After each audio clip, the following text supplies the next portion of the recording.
அருமையானவர்களே, எப்படி இருக்கீங்க? சந்தோஷமாக இருக்கீங்களா? நிச்சயமாகவே நீங்கள் சந்தோஷமாக, மகிழ்ச்சியாக, ஆசீர்வாதமாக இருப்பீங்கன்னு சொல்லி விசுவாசிக்கின்றேன். தொடர்ந்து கர்த்தர் உங்களை ஆசீர்வதித்து நடத்துவதற்கு உண்மையுள்ளவராய் இருக்கிறார்.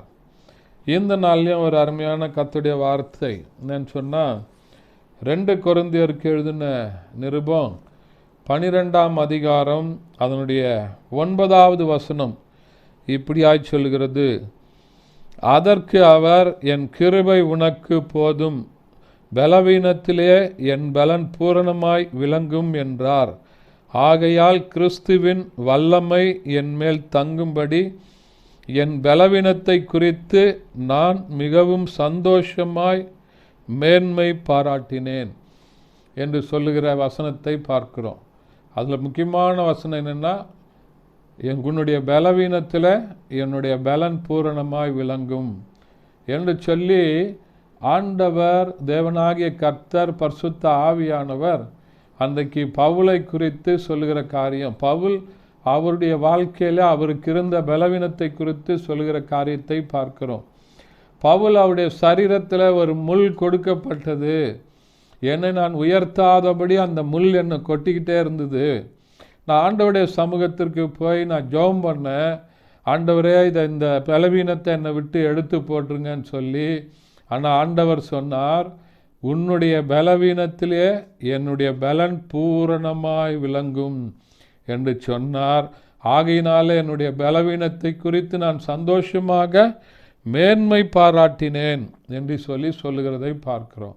இன்றைக்குமாக சரீர பலவீனத்தை குறித்து, ஐயோ என் சரீரத்தில் இப்படிப்பட்ட பலவீனம் இருக்குதே, வேதனை இருக்குதே, பல ஆண்டுகளாக இருக்குதே, நான் எவ்வளோ ஜெபம் பண்ணிட்டேன், இது போலன்னு சொல்கிறீங்களா?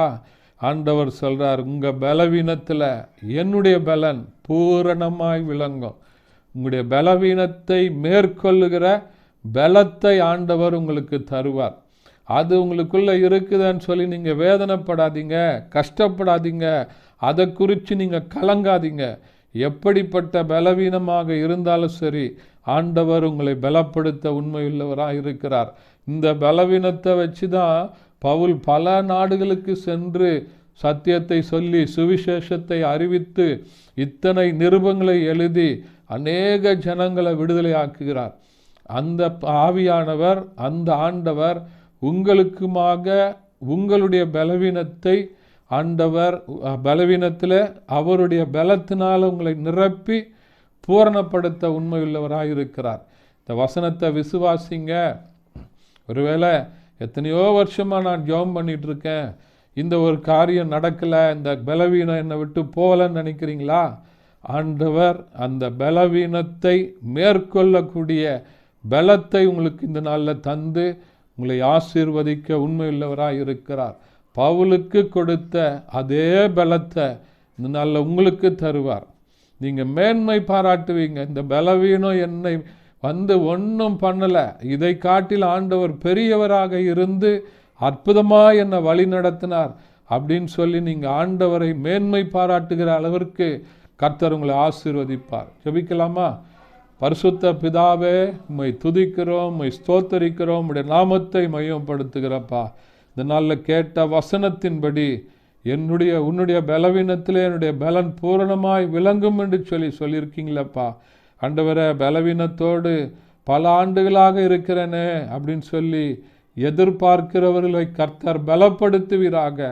உம்முடைய பலத்தினால நிரப்புங்க.